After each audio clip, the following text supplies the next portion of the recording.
આજના જનરેશનના યુવાનોને રાષ્ટ્રપ્રેમ આટલો બધો નથી જેટલું પૈસાનું મૂલ્ય છે. આજનો યુવા છે ને એ બહુ મોટા ગેરમાર્ગે દોરાયેલો છે.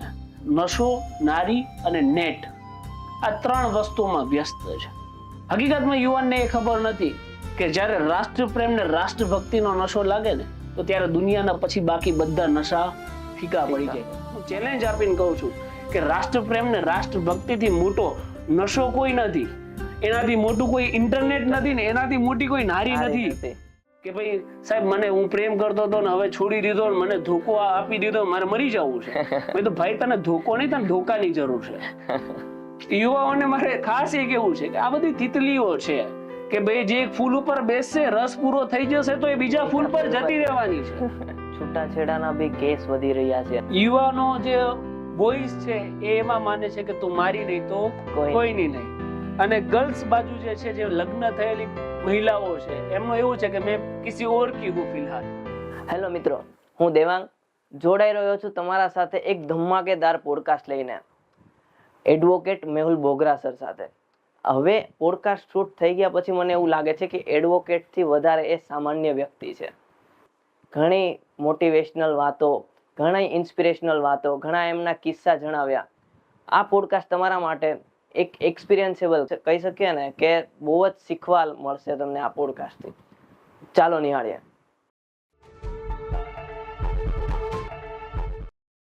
ચાલો, કેમ છો તમે? પહેલા તો બસ ફાઇન, ધન્યવાદ. ફાઇનલી આપણે પોડકાસ્ટ શૂટ કરી રહ્યા છે. સારી ફિલિંગ આવે છે મને તમારા સાથે બેસીને. તો આપણે તમારા પર્સનાલિટીથી વાત ચાલુ કરીએ કે તમે આ ફિલ્ડ, લોયરની ફિલ્ડ ચૂઝ નહીં કરી હતી, એ પહેલા શું તમારા માઇન્ડમાં થોટ હતા? ના, મેં 4th સ્ટાન્ડર્ડ થી મારું ફિક્સ જ હતું, નાનપણથી, ચાઇલ્ડહુડ કહેવાય કે ત્યાંથી એક ડ્રીમ જ હતું કે ભાઈ વકીલાત જ કરવી છે. કારણ કે જે પાવર એડવોકેસીમાં છે ને, કારણ કે તમને સિસ્ટમ ખબર પડી જાય એકવાર કે ભાઈ સિસ્ટમ શેનાથી રન કરે, આ દેશ શેનાથી ચાલે, લો એન્ડ ઓર્ડર શું કહેવાય.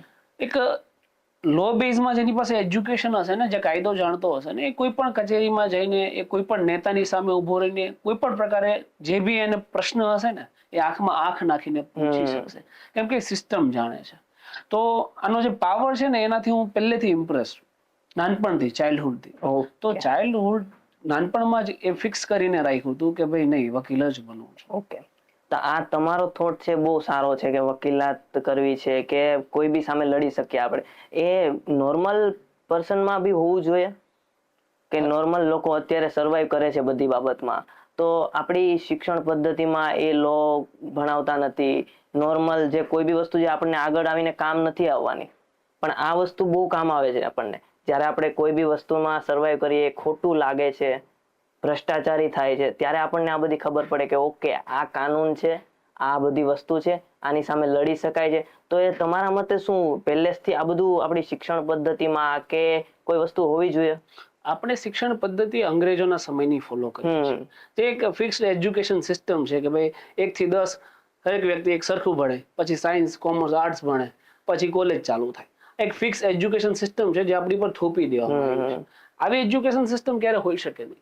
હંમેશા ચોઇસ બેઝ એજ્યુકેશન સિસ્ટમ હોય, જેનો હું સમર્થક છું કે હંમેશા જે વ્યક્તિને જેમાં રસ છે, જેમાં લગાવ છે, એને એ મળવું જોઈએ, જેને જે ભાવે છે એને એ આપવું જોઈએ. લો એન્ડ ઓર્ડર કેવું છે કે એક બેઝિક નીડ છે. જેમ રોટી, કપડા, મકાન જોઈએ ને કોઈ વ્યક્તિને, એમ કાયદો જોઈએ હરેક વ્યક્તિની. બેઝિક નીડ હોવી જોઈએ. આપણે સવારે ઉઠીને ઘરની બહાર નીકળીએ ને એટલે કાયદો આપણી સાથે જીવનમાં જોડાઈ જાય. એ પછી ગાડીના રૂપમાં હોય, હેલ્મેટના રૂપમાં હોય, વીમા પીયુસીના રૂપમાં હોય, કાયદો તમારી સાથે હંમેશા જોડાયેલો હોય છે. પણ વ્યક્તિઓને કાયદાનું કોઈ નોલેજ હોતું જ નથી. લોકોને અવેર કાયદાકીય રીતે કરવામાં જ નથી આવતા. એમાં સિસ્ટમનો 100% દોષ છે.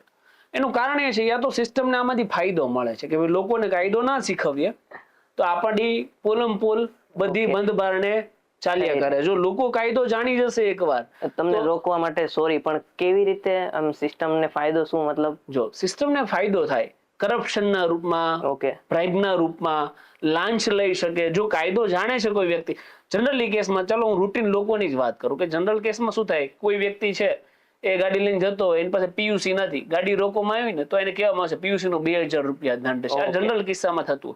હકીકતમાં પીયુસી નો 500 રૂપિયા દંડ છે.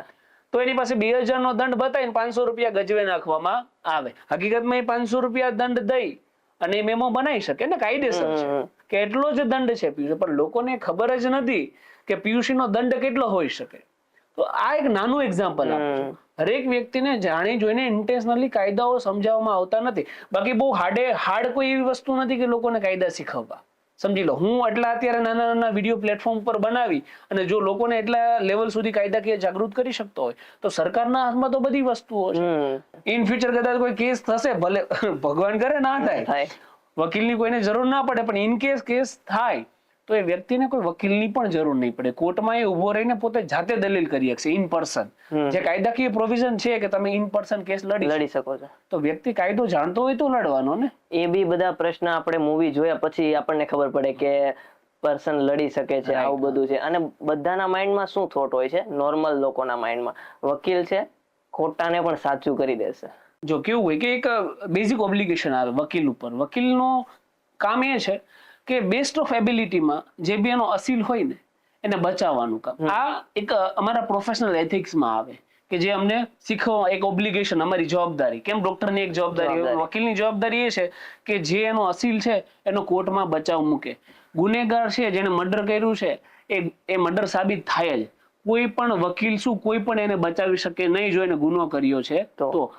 ભૂલ અને કચાસ ક્યાં રહી જાય એ હું તમને સમજાવું છું, જેનાથી વકીલો એનો લાભ લે.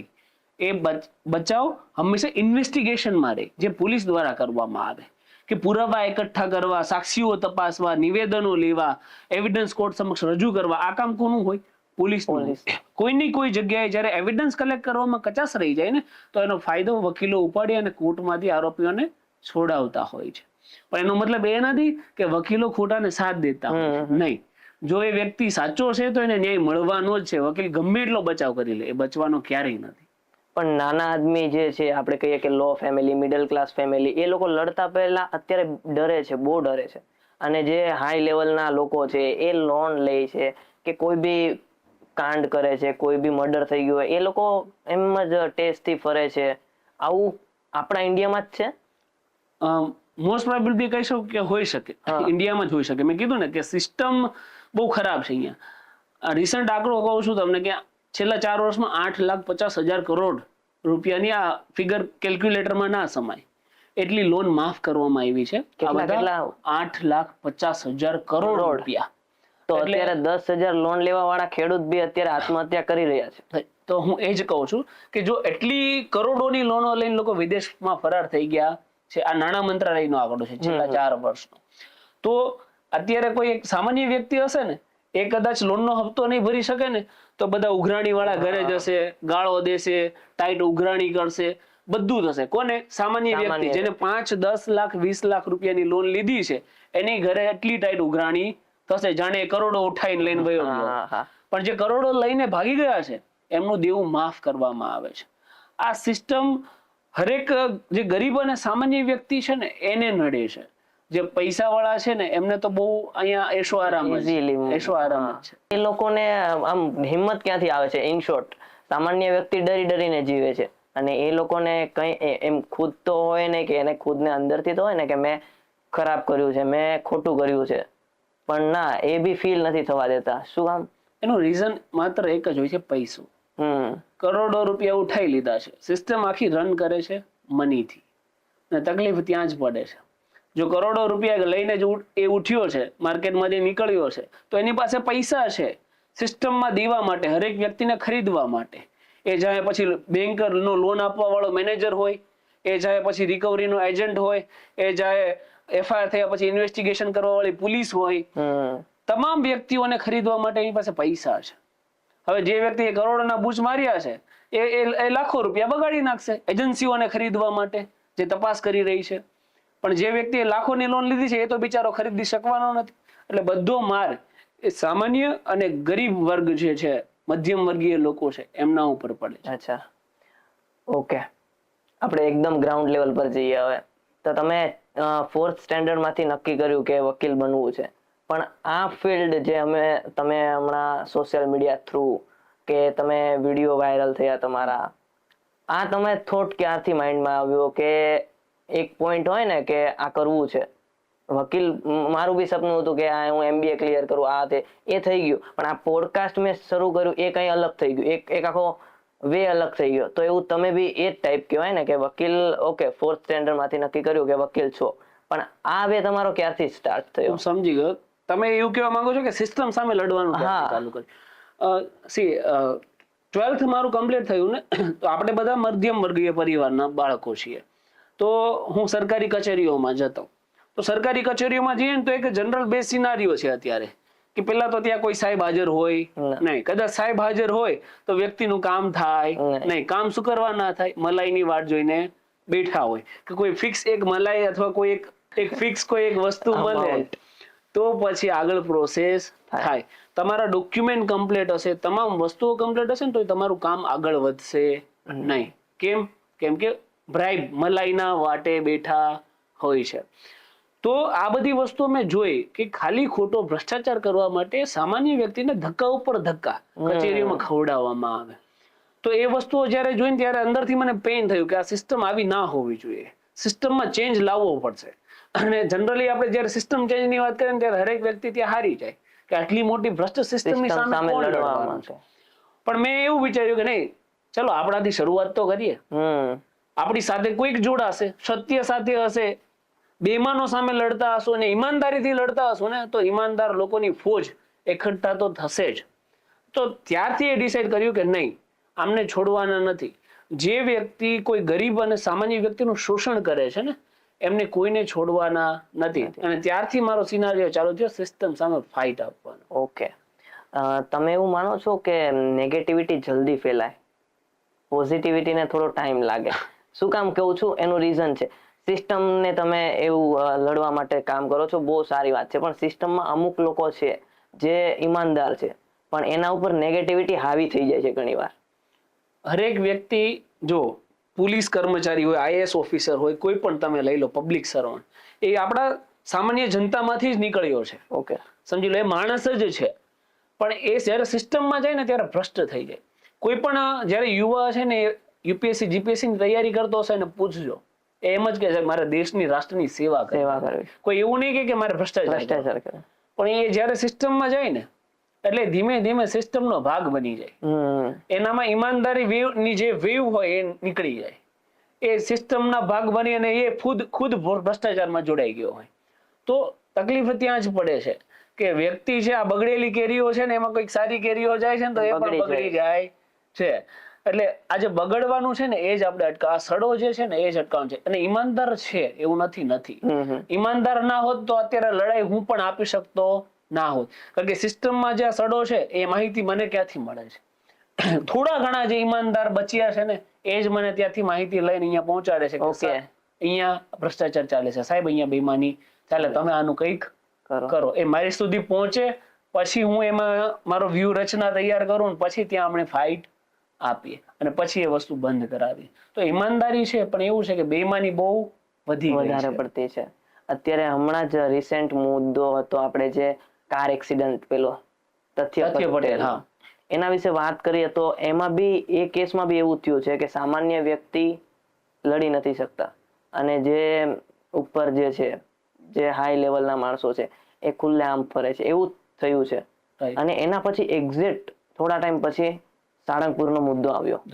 તો ક્યાંક ને ક્યાંક તમને એવું લાગે છે કે આ પાછળનો મુદ્દો છુપાવવા, દબાવવા માટે બી આવું હોઈ શકે? કેમ કે ઘણી વાર એવું થાય છે, ગુજરાતમાં એવું નહીં કહેતો, આખા ઇન્ડિયામાં કોઈ બી બોલીવુડ કેસ હોય કે કોઈ બી વાયરલ થાય વસ્તુ એટલે એના પાછળ થોડા ટાઈમમાં કોઈ બીજો મુદ્દો આવે છે.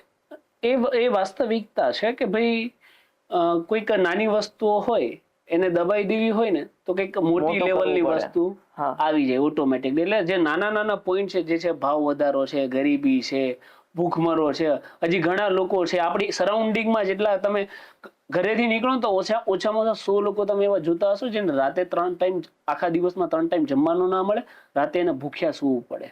તો આ પણ એક વિચારવાનો પોઈન્ટ છે કે એક ગરીબ વ્યક્તિ છે જેના ગરીબના બાળકો પુલ નીચે સૂતા હોય, ફૂટપાથ ઉપર સૂતા હોય, એને બેઝિક નીડ રોટી, કપડા, મકાન, શિક્ષણ, આરોગ્ય આ વસ્તુઓ મળતી નથી. આ જે બેઝિક મુદ્દાઓ છે ને એને કોઈની કોઈ જગ્યાએ છુપાઈ લેવામાં આવે છે. આ જેનાથી ગરીબી, ભૂખમરો, ભાવ વધારો, આ જે તમામ મુદ્દાઓ છે આની ઉપર લગભગ તમે કોઈ ચેનલ મીડિયા ઉપર ડિબેટ નહીં જોયું હોય. ગરીબી છે, ભૂખમરો છે, ભાઈ આનું સોલ્યુશન શું? લોકોને શિક્ષણ નથી મળતું, આનું સોલ્યુશન શું? તો આની ઉપર ડિબેટો નથી થતી. ડિબેટો થાય કે ભાઈ આ ભગવાનની મૂર્તિઓ છે આ રીતે દર્શાવી દીધી છે. ઠીક છે, જો હરેક વસ્તુ સનાતન ધર્મને રિલેટેડ જોડાયેલી છે. હું ફરી વાર ટિપ્પણી આપીશ. આ ટિપ્પણી મેં પહેલા પણ આપી હતી. તો જ્યારે સનાતન ધર્મને રિલેટેડ વસ્તુ જોડાયેલી હોય તો એમાં નાની મોટી વસ્તુઓ હોય તો આપણા ઘરની નાની નાની બાબતો તો બંધ બારણે સોલ્વ આઉટ થઈ જવી જોઈએ. તો એ ના તો આ બધું એટલું બધું મીડિયા કવરેજની એની કોઈ એ મુદ્દો હતો, પણ આ જાણી જોઈને ઇન્ટેન્શનલી બાકીના મુદ્દાઓ દબાવવા માટે આ બધા મુદ્દાઓ ચાલ્યા કરે. ઓકે, તમારો પોઈન્ટ ઓફ વ્યૂ શું હતો એ મુદ્દા પર? મારો પોઈન્ટ ઓફ વ્યૂ એ જ હતો કે હું હિન્દુ છું અને હિન્દુથી મોટી વસ્તુ એ છે કે હું માણસ છું. હું માણસાઈના ધર્મમાં પહેલા માનવા વાળો વ્યક્તિ છું કે ભાઈ મારામાં પણ ભગવાન છે, તમારામાં પણ ભગવાન છે અને હરેક વ્યક્તિની અંદર ભગવાન છે.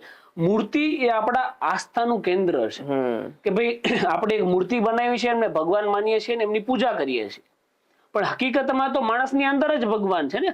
તો એને કેમ આપણે ક્યારેય નથી જોતા? આપણે મૂર્તિઓને લઈને એની ઉપર ટિપ્પણી કરીને ઝઘડા ઝઘડી કરી દઈએ છીએ. કોઈ મંદિર છે, ભૂલ થઈ છે, અત્યારે એનું સમાધાન શું નીકળીને આવ્યું? ચાલો કે ભાઈ મૂર્તિઓ હટી ગઈ ને મુદ્દો બંધ થઈ ગયો. તો એ મુદ્દો તો ત્યારે ને ત્યારે બંધ બારણે થઈ શકતો હતો ને, પતાવી શકતા હતા ને. ભાઈ સનાતન ધર્મ, સ્વામિનારાયણ સંપ્રદાય ભેગા મળી જાય, વાતચીત કરી. એને ભેગા મળવાની જરૂર જ નહીં હતી ને. એક્ઝિટ જોઈએ તો એ બધું છે એક જ. હા, કોઈ અલગ નથી. સનાતન ધર્મ કહીએ કે સ્વામિનારાયણ કહીએ, એ બંને એક જ છે. સનાતનનો જ એક ભાગ છે સ્વામિનારાયણ ધર્મ. તો બંધ બારણે જે વસ્તુ બંધ થઈ શકતી હતી એને દરવાજા ખોલીને ઢંઢેરો ટીપાઈને આખા માર્કેટમાં જગ જાહેર કરવામાં આવ્યા. આ લોકો આમને બદનામ કરે, આ લોકો આમને બદનામ કરે. એટલે વસ્તુ હું એ જ કહેવા માંગુ છું કે આ બધાની પાછળ આપણે માનવતા ધર્મ છે ને એ કોઈની કોઈ જગ્યાએ ચૂકી જઈએ છે. આજે જ તે ન્યૂઝપેપર તમે શાયદ વાંચ્યું હોય તો એક જ ઘરના 7 લોકોએ આત્મહત્યા કરી છે. રાઈટ. તો એ સામાન્ય માણસ જ હતા. એને બી કોઈ પ્રોબ્લેમ હશે, પૈસાની જ પ્રોબ્લેમ હોઈ શકે આઈ થિંક. તો એ સામાન્ય માણસને એ પગલું ભરવા માટે 1 સેકન્ડ નથી લાગતી. એનું શું કારણ? એ 1 સેકન્ડમાં આવા ડિસિઝન લઈ લે છે અને ઘણા લોકો જે હોય છે એને કોઈ પ્રોબ્લેમ જ નથી આ ટોપિકથી. જે સામાન્ય મધ્યમ વર્ગીય લોકો છે ને એ ઘણા બધા પ્રોબ્લેમથી પીડાતા હોય છે. એ દેખાતી હોય ખુશખુશાલ ફેમિલી, પણ અંદર કેટલી ટેન્સ હોય, કેટલું ટેન્શન હોય ને એમને જ ખ્યાલ હોય. પૈસાની શોર્ટેજ એ હરેક વ્યક્તિ પાસે બધું જ કરાવે. નાણાં નથી હોતા. એમાં મને જ્યાં સુધી કેસમાં ખબર છે ને તો ત્યાં બી નાણાંની જ પ્રોબ્લેમ, તકલીફ ત્યાં જ હતી કે પૈસા કે એમને કોઈ સપોર્ટ નહોતો. એમના ગામમાં પૈસા ફસાયેલા હતા, બાકીના લોકો એમને પાસે પૈસા માંગતા હતા. જે લોકો પાસે પૈસા ફસાયેલા હતા એ છૂટા થતા નતા. એ લોકો બધી એજન્સીઓ પાસે પણ ગયા હતા, પોલીસ ખાતામાં પણ ફરિયાદો ગઈ હતી, પણ એનું કોઈ નિવારણ આવ્યું નથી. તો સિસ્ટમ છે એ જ્યાં સુધી સામાન્ય લોકોની નહીં બને ને ગરીબ વ્યક્તિઓની નહીં બને ત્યાં સુધી આવા કિસ્સાઓ બનતા રહેશે.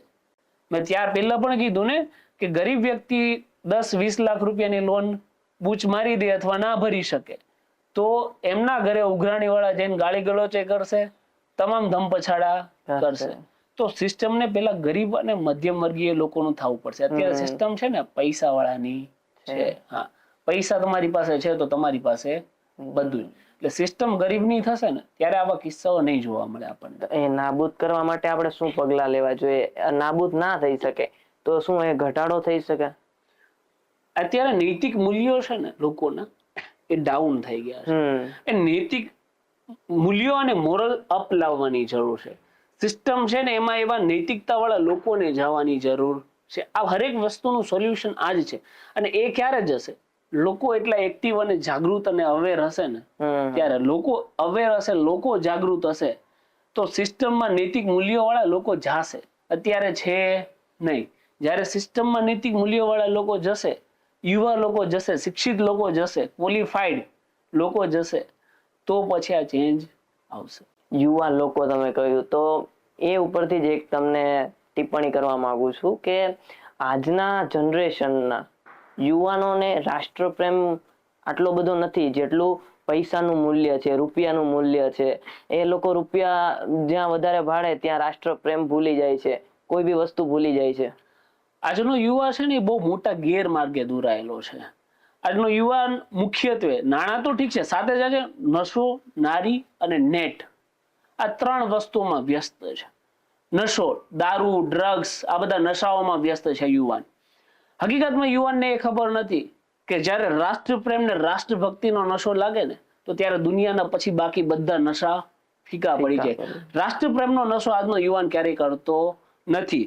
અને મને અત્યારે ઝવેરચંદ મેઘાણીનું એક કાવ્ય યાદ આવે એટલે હું રજૂ કરીશ કે જનનીના હૈયામાં પોઢનતા પોઢનતા પીધો કસુંબીનો રંગ, કે માના ધૂળા ધાવણ કેરી ધારાએ ધારાએ પામ્યો કસુંબીનો રંગ. આ ગુજરાતની ધરતી છે, ગુજરાતના યુવાનો છે, ગુજરાતના જે બાળકો છે ને એ માતાના ધાવણમાં એ રાષ્ટ્રપ્રેમ પીને મોટા થાય. પણ જેમ એ મોટા થાય ને પછી આ બધા નશાઓ કરવામાં, નારીઓ પાછળ અને ઇન્ટરનેટ પાછળ પોતાની યુવાની એ બરબાદ કરી નાખે છે.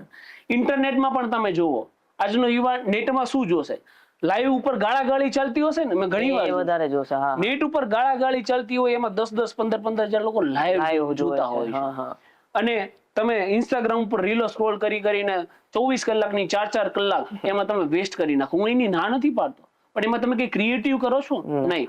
કેવી વસ્તુઓ આપણે જોઈ રહ્યા છીએ. અને એમાં સાથે સાથે ઘણા બધા લોકોનો વાક છે. આપણે રીલો જોઈએ ને, ઘણા આપણે લોક સાહિત્ય કલાકારો જોઈએ કે કેવા ભાષણો આપતા હોય છે કે ભાઈ તલવારો બાકા ઝીકી ચલાવો, આવા કોઈ ભાષણ હોય છે. કોઈ પણ જે આપણા દેશની આઝાદી માટે જે લડવૈયાઓ જોડાયેલા હતા એમનું સ્ટેજ ઉપરથી અપમાન કરી નાખવું, આવી બધી વસ્તુઓ ચાલે. શા માટે ખબર? એક નેગેટિવ સ્ટારડમ માટે.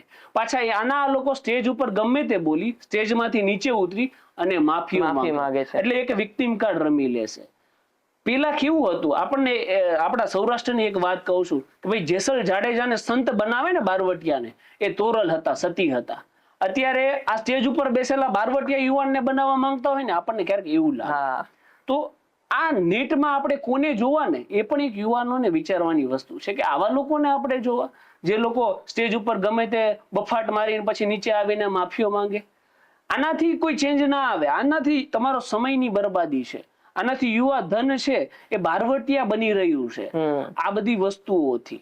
એટલે આ બધી વસ્તુઓ એક કંટ્રોલમાં આવવાની જરૂર છે.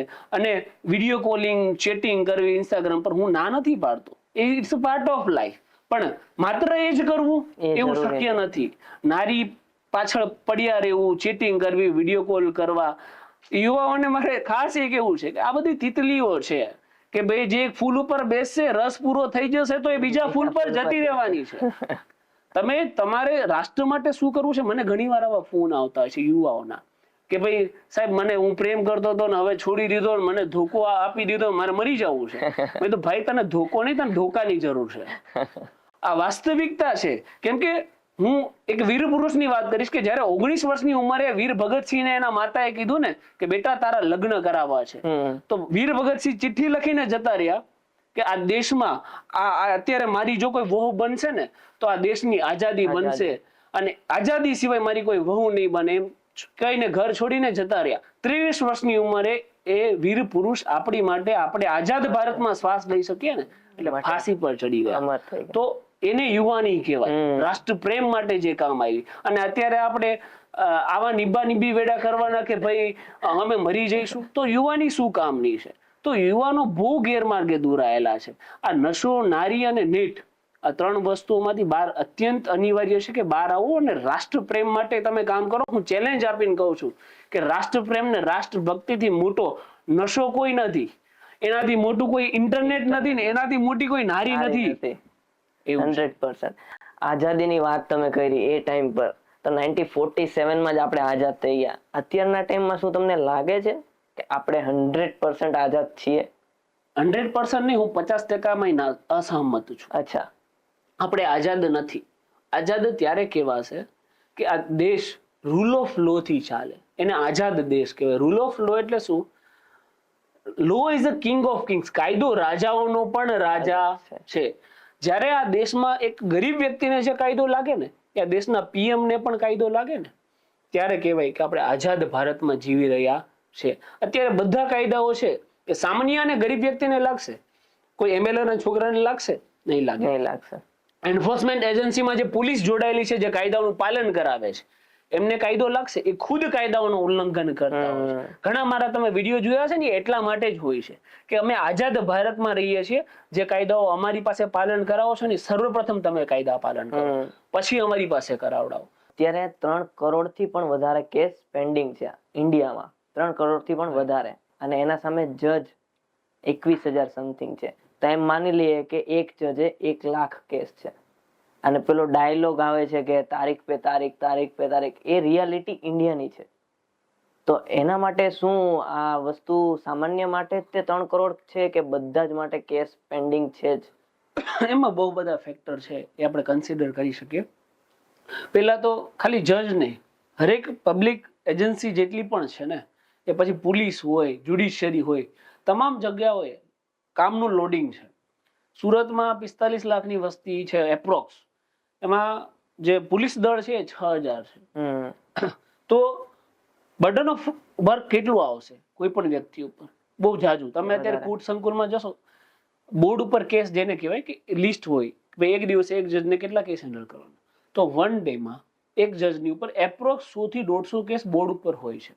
તો એનાથી શું થવાનું છે કે એ જજ કેટલા કેસ સાંભળવાનો છે? એની પાસે 5 કલાકનો ટાઈમ છે. 100 થી 150 કેસ એના બોર્ડ ઉપર છે, તો કેટલા કેસ સાંભળી? એટલે તારીખ પર તારીખ પડવાની જ છે. બાઉન્ડેશન છે એની પણ, જજની પણ. તો હરેક આ સિસ્ટમને એ સમજવું પડશે કે હરેક જજ ઉપર કેટલું વર્કલોડ નાખવું, અને એ પ્રમાણે કેટલા જજને અપોઇન્ટ કરવા. પ્લસ બીજી વસ્તુ, જે ફોલ્સ અને ફેબ્રિકેટેડ કેસો થાય છે, એના ઉપર કોઈ અંકુશ લાવવામાં આવે તો એ પણ અનિવાર્ય છે. ઘણા વ્યક્તિઓમાં, ઘણા કેસોમાં એવું હોય છે કે ખોટા કેસો જ હોય છે, જેમાં શરૂઆતથી જ કઈ તથ્ય હોતા નથી, અથવા એક પેટી ઓફેન્સ હોય, નાના ગુનાઓ, રાઈટ? તો એમાં બે વજહ નાના ગુનાઓમાં 2-3 વર્ષ કોર્ટમાં કેસ ચાલે, તો કેટલી એ સિસ્ટમનો દુરુપયોગ છે, કેટલો આપણા ટેક્સના પૈસાનો વ્યય છે. તો એ માત્રાઓમાં જજોની સંખ્યા વધારવી પડે, એ માત્રામાં ઇન્વેસ્ટિગેશન કરતા પોલીસ ઓફિસરોની સંખ્યા વધારવી પડે. પછી એ માત્રાઓમાં જે આ વધારે પડતા ખોટા કેસો થાય છે, એના માટે એક પર્ટિક્યુલર ખાસ એક્ટ એવો સ્ટ્રિક્ટ અને રેજિડ બનાવવો પડે, ચાબુક જેવો, કે જે વ્યક્તિ ખોટો કેસ કરે તો એ ઓટોમેટિક ઈલાજ એનો થઈ જાય ને બીજી વાર કોઈ વ્યક્તિ ખોટો કેસ કરવાનું વિચારે પણ. અહીંયા તો એવું થાય છે કે સિસ્ટમ જ ખોટો કેસ કરવાની પ્રેરણા આપે. ઘણા બધા ખોટા અને ફેબ્રિકેટેડ કેસો મારા પર જ છે, તો એનાથી સિસ્ટમ ખુદ જ ખોટા કેસ કરે છે, તો કેસનું બર્ડન તો વધવાનું જ છે ને કોર્ટમાં. તો પછી જ્યુડિશિયરી સાચું કોણ, ખોટું કોણ, એમાં આ બધા કેસોના બર્ડનની અંદર ક્યારેક ન્યાયમાં ચૂક પણ થઈ જાય. એટલે ઘણો બધો લોસ છે આ બધા સિનારીઓમાં. એટલે જજોની સંખ્યા વધારવી પડે, પોલીસની સંખ્યા વધારવી પડે, અને ખોટા કેસો પર અંકુશ લાવવું પડે. આ 3 કોમ્બિનેશન એક સાથે બેસે ને ત્યારે પ્યોર જસ્ટિસ મળે. હમણાં છૂટાછેડાના બી કેસ વધી રહ્યા છે હમણાં આજના ટાઈમમાં. તો શું આને કળયુગ કહી શકીએ આપણે? કળયુગ તો નહીં, પણ આની પાછળ પણ યુવાનોની એક માનસિકતા જવાબદાર છે. યુવાનો જે બોયઝ છે એ એમાં માને છે કે તું મારી નહીં તો કોઈની નહીં, અને ગર્લ્સ બાજુ જે છે, જે લગ્ન થયેલી મહિલાઓ છે, એમનું એવું છે કે મેં કિસી ઓર કી હું ફિલહાલ. આ સિનારીઓમાં લોકો જીવવા વાળા છે. લોકોને હકીકતમાં કહેવાય ને એક્સ્ટ્રા મેરિટલ અફેર્સ, 90% કેસોની અંદર એક્સ્ટ્રા મેરિટલ અફેર્સ, લગ્નોત્તર સંબંધો, એ ડિવોર્સનું ગ્રાઉન્ડ હોય છે. એકબીજા ઉપર ભરોસો નથી, એકબીજા ઉપર વિશ્વાસ નથી, plus want something more, want something extra, want something special, different. એટલે વ્યક્તિને જે છે, જે મળ્યું છે એમાં સંતોષ નથી. કોઈને જૂના પાછળ જવું છે, કોઈને કંઈક નવું જોઈએ છે. તો આ એક્સ્ટ્રા મેરિટલ અફેર્સ અને અવિશ્વાસ એ મુખ્ય કારણ છે આનું. ડોયલ્ટીથી અને શાંતિથી લોકોને રહેવું નથી. આ યુવાનોને સમજવું જોઈશે, આપણી આવનારી પેઢીને સમજવું જોઈશે કે જો તમે આંખ બંધ કરીને વિશ્વાસ કરશો ને તો જ તમારી મેરિટલ લાઈફ સુખી થશે. પતિ કામે ગયો છે, તમે એ વિચાર્યા કરશો કે ક્યાં ગયો હશે, તો ના એ કામ કરી શકવાનો છે, ના તમે શાંતિથી જીવી શકવાના છો. પત્ની હશે, એ પતિ કામે ગયો તો પતિ એવું વિચારશે કે મારી પત્ની ઘરે શું કરતી હશે, મારા ઘરે કોઈ આવ્યું હશે કે શું થતું હશે. તો આ બધા વિચારો છે, જેને હિન્ન વિચારો હું મારા ભાષામાં કહું છું. તો એ હિન્ન વિચારોમાંથી બહાર આવવું પડશે. એક ક્રિએટિવ એટમોસ્ફિયર જો ઘરનું હશે ને, શાંતિપૂર્ણ વાતાવરણ હશે, એકબીજા ઉપર ભરોસો હશે, તો જીવનમાં શાંતિ પણ રહેશે, તમે પ્રોગ્રેસ પણ કરશો, અને રાષ્ટ્ર માટે થોડું ઘણું કંઈક યોગદાન પણ આપી શકશો. એટલે આ બધી વસ્તુઓ યુવાનોને અને મહિલાઓને આ બધી વસ્તુઓ વિકસાવવાની જરૂર છે. આજના યુવાનો ડરે છે વધારે, કાનૂનથી પણ ડરે છે. એ શું કામ? લડી નથી શકતા, કોઈ વસ્તુથી ડરીને એકદમ બેક સ્ટેપ લઈ લે છે. આ બહુ કોમન ફેક્ટર હોય છે, ભય. અને હું ઘણીવાર આ વસ્તુ ઉપર ટિપ્પણી કરતો આવ્યો છું કે આપણે છે ને એક ભગવાનનો અંશ છીએ. મુર્દાની જેમ જીવવાનું ના હોય. થોડુંક યુવાનોએ સાહસી બનવું પડશે કે ભાઈ મરી મરીને કેટલું જીવશું. અને મને અત્યારે અટલજીની એક પંક્તિ યાદ આવે કે ભાઈ જો કલ થા વો આજ નહીં है, जो आज है वो कल नहीं होगा, होने ना होने का क्रम यूं ही चलता रहेगा, हम थे हम है ये भ्रम भी पलता रहेगा. મતલબ કે કાલે આપણે છીએ નથી છીએ શું કઈ એના ફરક નથી પડવાનો. મોત is certain, death is certain. મોત આવવાનું છે, ફિક્સ છે. તો પછી મોતથી ડરી ડરીને થોડું જીવવાનું હોય, થોડુંક સાહસી બનીને જીવી લેવાનું હોય.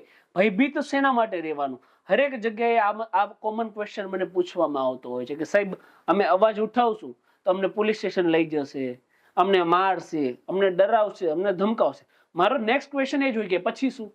ચાલો તમને ડરાવશે, ધમકાવશે, મારશે, કેમ કે તમે કાયદા જાણતા નથી. પછી શું? પોલીસ પાસે 24 કલાકની બાઉન્ડેશન હોય.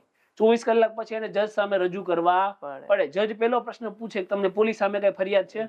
તો કહી દો પોલીસે માર્યા છે, તો પોલીસ સામે ફરિયાદ થશે. પણ નહીં, વ્યક્તિ ત્યાં સુધી સબ્ર રાખી જ નથી શકતો. એનો ધૈર્ય ક્યાં તૂટી જાય? પોલીસ સ્ટેશન લઈ જાય, બે ગાળ દઈને એકાદ થપ્પડ મારે તો એનો ધૈર્ય ધ્વસ્ત થઈ જાય, એ ભયભીત થઈ જાય. એટલે પછી કદાચ એને જજ સામે લઈ જવામાં આવે ને તો કેવું હોય કે કેમ વ્યક્તિ આમ કોઈ અનકમ્ફર્ટેબલ પોઝિશનમાં આવે તો આમ એમાંથી નીકળવા ચટપટાય. એમ એ વ્યક્તિ ત્યાં પોલીસ સ્ટેશનમાં ચટપટાતો હોય કે ભાઈ હું આમાંથી ક્યારે નીકળું. તો જજ સામે ફટાફટ પૂરું કરશે કે ભાઈ નહીં નહીં મને કોઈ ફરિયાદ નથી, હું જલ્દી ઘરે જાઉં અને ઘરે જઈને મારા બેડ ઉપર ક્યારે રિલેક્સ થઈને શું. આ તમારા કમ્ફર્ટ ઝોનની બહાર નીકળવું પડશે. તમારે થોડાક ભયને માત આપવો પડશે. We are a creation of God. ભગવાને આપણને બનાવ્યા છે. કહેવાય ને કે હજારો સેંકડો અવતારમાંથી એક મનુષ્ય અવતાર મળે છે. તો ભયને દૂર કરવાના અથવા હિંમત આવે એના કોઈ ઇન્જેક્શન ના આવે કે ક્યાંકથી દવાખાનેથી દઈ આવી દઈએ તો હિંમતવાન થઈ જઈએ. નહીં, એ આપણા માના પેટમાંથી આવે. એ આપણે દૂર કરવું પડે. કદાચ આપણને ભય હોય તો ભય દૂર કરવો પડે. એટલે યુવાનોને એક ખાસ વિનંતી છે કે ભયભીત ના થાવ. હરેક વસ્તુ છે ને એનો અંત છે ને એ તમે ભય દૂર કરશો ને તો જ થશે. ઓકે, આ ટોપિક રિલેટેડ તમે ફ્યુચર શું જુઓ છો? આ ટોપિક રિલેટેડ ફ્યુચર એ જ જોઉં છું કે ભયભીત જે લોકો છે ને એ વસ્તુઓ જાણતા નથી ને એટલા માટે છે. મેં તો કેમ તમને હમણાં કીધું કે 24 કલાક પછી જજ સામે રજૂ કરવા જ પડે. પોલીસ એનાથી વધારે રાખી શકવાની નથી. તો પછી ભયભીત થવાની મર્યાદા આવી ગઈ ભાઈ 24 કલાક જ. તો લોકો જાગૃત થશે, કાયદાઓ વાંચન કરશે, લોકો સિસ્ટમ જાણશે ને એટલે ભય ઓટોમેટિક જાય. જે વસ્તુ તમે જાણતા હોય ને એ બાબતનો તમને ભય ક્યારેય નહીં હોય. રિયલાઇઝ કરજો ક્યારેક લાઈફમાં કે જે વસ્તુને જે સિસ્ટમ હું જાણું છું તો એનો ભય મને ક્યારેય ના હોય. મને ખબર છે કે મારો રાઈટ છે કે પીએમ ની સામે બેસીને મારો પ્રશ્ન હું મૂકી શકું. આ મારો બંધારણીય અધિકાર છે. રાઈટ. અને ડિરેક્ટિવ પ્રિન્સિપલ ઓફ લો આવે જેને કહેવાય કે ભાઈ સ્ટેટ છે એની અમુક ડ્યુટી છે કે ભાઈ ધારાસભ્ય છે કે ભાઈ એમએલએ એમપી છે તો હરેક વ્યક્તિની એક ડ્યુટી છે કે એ જે એના મતદાર હોય, જે પ્રજા છે એને એની જવાબદારી હોય. તો આ લોકો જાણતા જ નથી. આ જાણે તો ને તમે લગભગ પૂછશો ને તો ઘણાને એમએલએ એમપી કોણ છે ને એના એરિયાના એ પણ ખબર હોતી નથી. એમએલએ એમપી ના મોબાઈલ નંબર તો દૂરની વાત છે. રસ્તા ઉપર ખાડો છે, તમારે સ્વાસ્થ્યની પ્રોબ્લેમ છે, આરોગ્યની પ્રોબ્લેમ છે તો એક પણ વ્યક્તિ ક્યારેય એના એમએલએ એમપી ને ફોન નહીં કરતો હોય કે ભાઈ અમને આ પ્રોબ્લેમ છે. લગભગ હું સવારે ઉઠું ને એટલે મારે 26 જિલ્લાની પ્રદક્ષિણા થઈ જાય ફોન ઉપર. આખા ગુજરાતમાંથી કોઈ પણ સમસ્યા હોય તો મને ફોન આવે. કેમ કે લોકો મને એમનો માને છે. મને ફોન કરવામાં એમાં ભય નથી લાગતો. નેતાઓને ફોન કરવામાં વ્યક્તિ જ ડરી રહ્યો છે. અરે ભાઈ તમે તો વોટ આપ્યો છે તો ભય શેનો? એની પાસે કામ કરાવો. એટલે ટૂંકમાં આનો અંત એ જ છે કે વ્યક્તિ એ વસ્તુ જાણી જશે ને, સામાન્ય મધ્યમ વર્ગીય પરિવાર કાયદો વ્યવસ્થા જાણી જશે ને એટલે ભય ઓટોમેટિક ખતમ થઈ જશે. પણ એ ભય આમ જોઈએ તો તાળી એક હાથે વાગતી નથી. ઘણી વાર કાનૂન તોડે છે પબ્લિક અને એનો સપોર્ટ કરે છે કાનૂન. એટલે તાળી એમ જોવા જઈએ તો બે હાથે વાગે છે. તો પબ્લિકને બી થોડું ચેન્જ થવું પડશે આ બાબતે. ઘણી વાર મેં જોયું છે કોઈ પોલીસ કે કોઈ ઊભું હોય તો 500 ને સ્લીપ ફાડે એના કરતા નીચેથી 100 આપી દેવા. ઓકે, આવો થોટ હોય છે હા હોય છે, ઘણાને હોય ના છે. ના હોય છે. હું અગ્રી કરું છું અને હું ડિસઅગ્રી પણ કરું છું. હમ હું ડિસઅગ્રી એ સેન્સમાં કરો છો કે ભાઈ તેરી ભી ચુપ્પી મેરી ભી ચુપ્પી એવું ના હોય શકે. વ્યક્તિને કમ્પલ્ઝન છે, એની વિલિંગનેસ નથી, ફરજિયાતપણું છે, એની ઈચ્છા નથી કે હું 100-200 આપી દઉં. અને આ સાહસ કેમ થાય છે? આ ઇન્ડિયા છે, અહીંયા છે ને સૂટી વાગે સમસમ વિદ્યા આવે રમઝમ એ કન્સેપ્ટ ચાલે. અહીંયા જે લો ઓફેન્ડર છે, માની લો રસ્તા ઉપર કોઈ ગાડી લઈને ચાલ્યો છે, એ ભંગ કરે છે કાયદાનો. હમણાં આપણે વરાછામાં રોંગ સાઈડ નું બહુ ચાલે, બધા વિડીયો બનાવી આવે રોંગ સાઈડમાં જઈને, રાઈટ? પણ એ રોંગ સાઈડમાં જે ગાડી અહીંયા ચલાવે છે એને દુબઈ મૂકી આવો, ચાલો, એ ભંગ કરશે કાયદાનો? નહીં કરે. કેમ? કેમ કે ત્યાંની સિસ્ટમ એટલી સ્ટ્રોંગ છે. ત્યાં તમે કાયદાઓનો ભંગ કરો, તમારા 1 મહિનાની સેલેરી ગુમ થઈ જશે આખી. કેમ? સિસ્ટમ એટલી પાવરફુલ છે. અહીંયા કોઈ પણ ને કોઈની કોઈ જગ્યાએ સિસ્ટમ દ્વારા એટલી કચાશ રાખવામાં આવે છે. અહીંયા તમે રસ્તા ઉપર નીકળો, 4 માંથી એકેય સિગ્નલ ચાલુ હોય નહીં, ટાઈમે TRB આવે નહીં. તમને ખબર છે આપણે અહીંયા કાઠિયાવાડી હીરાઘસુ નીકળ્યા 7:30 વાગ્યાનો એમનો ફ્લો હોય, બધા લોકો જાણીએ, તમે જાણો, હું જાણો. તો શું સિસ્ટમ એટલું અરેન્જમેન્ટ કરે છે કે 7:30 વાગે કોઈ વ્યક્તિ ઘરેથી નીકળે તો 8 વાગે એમના ધંધાના સ્થળે પહોંચી જાય? નથી અરેન્જમેન્ટ થતું. સિગ્નલ મેનેજ કરેલા છે તો એ કઈ લોકોનું કામ થોડું છે, સિસ્ટમનું કામ છે સિગ્નલ મેનેજ કરવા. સિગ્નલનો ભંગ થાય તો પેનલાઇઝ કરવાનું કામ કોનું છે? સિસ્ટમનું કામ છે, લોકોનું કામ નથી. તો હરેક બર્ડન આપણે સિસ્ટમ ઉપર ના, લોકો ઉપર ના નાખી શકીએ, સિસ્ટમ ઉપર હોવું જોઈએ. જો સિસ્ટમ કાયદાનું પાલન કરાવશે ને તો લોકોને કાયદાનું પાલન કરવું જ પડે. મેં ઉદાહરણ આપ્યું ને કે દુબઈમાં જશે તો કાયદાનું પાલન કરશે જ. કેમ? વ્યક્તિ તો એનો જ છે ને. દુબઈ ને આપણે મુંબઈની જ વાત લઈ લઈએ તો ત્યાં પિચકારી નહીં લાગશે, નહીં લાગે. કેમ? કેમ? વ્યક્તિ તો એ જ છે, વ્યક્તિ તો નથી ફર્યો ને. તો કાયદા તો કેમ એને પાલન કરવાનું થઈ ગયું? કેમ? કેમ કે સિસ્ટમ સ્ટ્રોંગ છે. વ્યક્તિઓ 100 આપે, 200 આપે, એ લેવા વાળા લોકો છે ને, એટલે દેવા વાળા લોકો છે. તો સિસ્ટમ એટલી સ્ટ્રોંગ હોય તો અત્યારે કરપ્શન આપવું એ પણ ક્રાઇમ છે. તો પકડીને બેસાડી દો, બીજી વાર કોઈ સાહસ નહીં કરે પૈસા આપવાનું. તો લોકો ઉપર બર્ડન ના નાખી શકીએ. સિસ્ટમ સુધરશે ને, લોકો આપોઆપ સુધરી જશે. ઓકે, આપણે આ ટોપિક અહીંયા જ ક્લોઝ કરીએ. તમારી વાત કરીએ એકદમ ફ્લોલેસ, કે કેમ છો? પેલા તો બસ એકદમ ફાઇન. તમારી લાઈફ કેવી ચાલે છે એ થોડું જણાવી દો. વકીલની લાઈફ છે એ રૂટીન લાઈફ તો ટેન્સ જ ચાલતી હોય, કારણ કે હવે ફિલ્ડ જે પકડી છે કે મગજમારીઓ ચાલવાની છે, તો it's a part of life. હવે એનાથી મને કોઈ ફરક પડે નહીં. અને મારે કેવું છે કે અત્યારે ડેલી શેડ્યુલ એવું થઈ ગયું છે કે ભાઈ સવારે અમે ઉઠીએ તો મોર્નિંગથી મને છે ને કે ભાઈ રાષ્ટ્રપ્રેમ વાળો વ્યક્તિ છું ને, તો સવારથી મને સિસ્ટમ મગજમાં હોય. બાથિંગ કરો ત્યારથી મારું શેડ્યુલ ચાલુ થાય કે ભાઈ અહીંયા આ વસ્તુ ખરાબ થાય છે તો હું આને ચેન્જ કઈ રીતે કરું, આમાં સારું શું કરી શકીએ. હોમ મિનિસ્ટ્રી હોય તો હોમ મિનિસ્ટ્રીમાં શું ચેન્જ લાવી શકીએ. ભલે હું ગૃહમંત્રી નથી પણ મારામાં વિચાર એ હોય છે, રાઈટ? તો મારું શેડ્યુલ એ ચાલુ થાય, પછી ઓફિસ વર્ક ચાલુ થાય. ઓફિસ વર્કમાંથી એ પહેલા મારું જીમ હોય તો થોડું ઘણું ફિટનેસ બી કરીએ, પછી ઓફિસ વર્ક ચાલુ થાય. તો બર્ડન ઓફ વર્ક મારા પર હોય છે.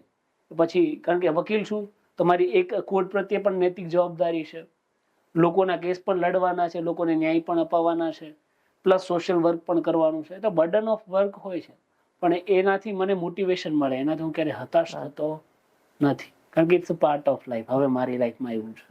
તમારી લાઈફમાં કોઈ એવો એકાદો કિસ્સો જે તમને યાદ રહેશે કે પોઈન્ટ થયું હોય, ટ્રિગર થયું હોય પોઈન્ટ, એવો કોઈ કિસ્સો? મને મારા લગભગ બધા કિસ્સાઓ છે ને એ ટ્રિગર જ હોય છે. પણ સ્પેશિયલી હું જ્યારે કહું ને તો મને દુઃખ થયું હતું. ટ્રિગર તો અલગ વાત છે કે જ્યારે તમે સિસ્ટમ સામે લડો છો, અને ખુશી પણ હતી. તો સિસ્ટમ સામે લડતા હોય ને ત્યારે મને એવું હતું કે નહીં, એટલી નૈતિકતા છે હજુ સિસ્ટમની અંદર કે જે વ્યક્તિ લોકો માટે, લોકોને ન્યાય માટે લડે છે તો એને ન્યાય આપે. તો રિસન્ટલી ઓગસ્ટમાં જ્યારે મારા ઉપર હુમલો થયો હતો ત્યારે મને એવી ક્યારેય અપેક્ષા નથી કે મારી સામે ખોટી, બનાવટી, ખંડણી અને એટ્રોસિટીની ફરિયાદ થાય. માની લો તમારી જ્ઞાતિ જ મને ખબર નથી તો હું તમને જાતિ વિશે ગાળ કઈ રીતે આપી શકું? લોજિકની વાત છે ને. તમે કોણ છો એ જ મને ખબર નથી, તો એમ છતાં મારી સામે ખોટી ફરિયાદ દાખલ કરવામાં આવી. ત્યારે એક પોઈન્ટ ઉપર મને એવું થયું હતું કે આ સિસ્ટમમાં કોમન અને મધ્યમ વર્ગીય પરિવારના વ્યક્તિનું એક્ઝિસ્ટન્સ શું? તો કે કાંઈ નહીં, શૂન્ય. તો મને એ દુઃખ થયું હતું ત્યારે. પણ ખુશી એ હતી કે એ સમયે નહીં 3 કલાક પછી ત્યાં 4-5 હજાર લોકોનો મોબ હાજર હતો મને ન્યાય અપાવવા માટે. તો તે એક વિચાર આવ્યો હતો કે નહીં, બેઈમાની, અનૈતિકતા, અસત્ય, અધર્મ ગમે એટલું વધી જાય પણ જીત હંમેશા સત્યની જ થાય. હજારો લોકો મારા સમર્થનમાં ત્યાં હતા. તો એક ટ્રિગર પોઈન્ટ હતો તે મારી લાઈફની અંદર. બાકી તો ઘણા બધા ટ્રિગર પોઈન્ટ હોય જ છે. અને હું આ બ્રોડકાસ્ટ મારફતે કહું છું કે તમે એકવાર અવાજ ઉઠાવીને જુઓ. સામેવાળો વ્યક્તિ બેસી જશે, પછી કોઈ પણ અધિકારી હશે, વ્યક્તિને સાહસ કરવું પડે. સાહસ વગર સિદ્ધિ મળતી નથી. ઓકે, હવે એક આપણે રેપિડ ફાયર રાઉન્ડ. તમારે કોઈ બી, હું તમને એક વર્ડ આપીશ, એમાં તમે ક્વિક આન્સર એક જ વર્ડમાં આપવાનો છે. તમે શું વિચારો છો એ માટે? પહેલો છે મેહુલ બોગરા. પણ હું સ્કીપ કરીશ, જે મને નહીં ગમે. બધા ગમે એવા જ છે તમને. મેહુલ બોગરા. મેહુલ બોગરા સામાન્ય ભારત દેશનો નાગરિક, એક વકીલ, એક સામાજિક કાર્યકર્તા અને લોકોનો અવાજ. વકીલ. વકીલ એક એવી વ્યક્તિ જે જાહેર જનતાના ન્યાય માટે હંમેશ લડતો રહે. Social media. સોશિયલ મીડિયા એક એવું પ્લેટફોર્મ કે જેનાથી તમે તમારી અંદરનો ભય દૂર કરી શકો અને સિસ્ટમને ફાઇટ આપી શકો જો ક્રિએટિવલી ઉપયોગ કરો તો. આજની જનરેશનને થોડોક રાષ્ટ્રપ્રેમ, રાષ્ટ્રહિત એ વિકસાવવાની જરૂર છે. આજની જનરેશન નાણાં, નારી અને નશામાં વ્યસ્ત છે. બહાર આવવું પડશે. કોઈ બી 3 ક્વોલિટી જે ગુડ લોયરને હોવી જોઈએ, જરૂરી છે. સત્ય માટે લડવું. ગરીબ વ્યક્તિ જેની પાસે પૈસા ના હોય તો એ ગરીબ છે એવું વિચારીને કેસ ના લેવો, એવું ના હોવો જોઈએ. એટીટ્યુડ ચેન્જ કરવો જોઈએ. હરેક વ્યક્તિના ન્યાય માટે લડવું જોઈએ. અને બીજી વસ્તુ કે આપણે વકીલ છીએ તો બહુ પાવરફુલ છે એવું પણ ના સમજવું જોઈએ. આપણે વકીલ છીએ તો પાવરફુલ થઈને ગરીબ લોકો માટે લડવું જોઈએ. આવો એક એટીટ્યુડ પણ હોવો જોઈએ. એક શબ્દ જે અત્યારે કાનૂની સમસ્યા સામે લડી રહ્યા છે, મતલબ કોઈ બી કેસ માટે કે કાનૂન સામે લડી રહ્યા છે, નોર્મલ પર્સન જેમ તમે લડો છો એમ અત્યારના જે કોઈ બી લડી રહ્યા હોય એના માટે કોઈ શબ્દ કેવો હોય? ક્રાંતિકારી. ઓકે. એક કોઈ બી ક્વોલિટી કે નેક્સ્ટ જનરેશનને કામ આવે, જેમ લોયર ની કીધી તમે એવી નિર્ભય થઈને કામ કરો. Okay, done. Thank you. ધન્યવાદ. Thank you. તમે આજે અમારો પોડકાસ્ટ બહુ જ સરસ બનાવ્યો અને ઘણી બાબતો શીખવા મળશે આજે આ પોડકાસ્ટ થ્રુ. નવી જનરેશનને, યુવાનોને અને ઘણી જે મને આજે પર્સનલી વાત ગમી હોય તો પેલી નેટ, નારી, નશો 100% શ્યોર. અને એ સાચી વાત છે, 100% સાચી વાત છે. અને હું પણ આ વસ્તુમાં એગ્રી કરું છું, માનું છું અને મેં જોયેલું છે. એટલે થેન્ક યુ સો મચ. ધન્યવાદ. આજરોજ સંવાદ વિથ દેવાંગ પોડકાસ્ટમાં હું દેવાંગભાઈ સાથે છું. જ્યારે દેવાંગભાઈ મારી ઓફિસ પર સર્વપ્રથમ આવ્યા ને ત્યારે મને એક આનંદ થયો હતો કે આજના યુવામાં આ એક ભાવના પણ છે કે રાષ્ટ્ર માટે, રાષ્ટ્રભક્તિ માટે આપણે કંઈક કરી શકીએ. એટલા માટે હું આજે સ્પેશિયલી મારા અંગત સ્વાર્થથી, હું કોઈ પણ જગ્યાએ જાઉં તો અંગત સ્વાર્થથી જાઉં. અંગત સ્વાર્થથી અહીંયા આવવાનું મુખ્ય કારણ એ જ છે કે યુવાઓ એ રાષ્ટ્રપ્રેમ અને રાષ્ટ્રભક્તિ સાથે થોડાક જોડાય. આજનો પોડકાસ્ટ વિડીયો તમે માણ્યો અને મારી 2 હાથ જોડીને નમ્ર વિનંતી છે કે આમાંથી રાષ્ટ્રપ્રેમ માટે તમે 7 દિવસ ના આપી શકો તો કઈ નહીં વીકના, પણ 7 દિવસમાંથી 1 દિવસમાંથી 1 કલાક એ રાષ્ટ્રપ્રેમ માટે આપજો. રાષ્ટ્ર માટે કંઈક કામ કરજો જેથી ભારતનું એક નવું નિર્માણ થઈ શકે. ખૂબ જ સરસ પોડકાસ્ટ રહ્યો અને આ પોડકાસ્ટમાંથી આપ સૌ કંઈકનું કંઈક શીખો તો મારી મહેનત અને દેવાંગભાઈની મહેનત સફળ રહી. જય હિન્દ, જય સંવિધાન. ધન્યવાદ.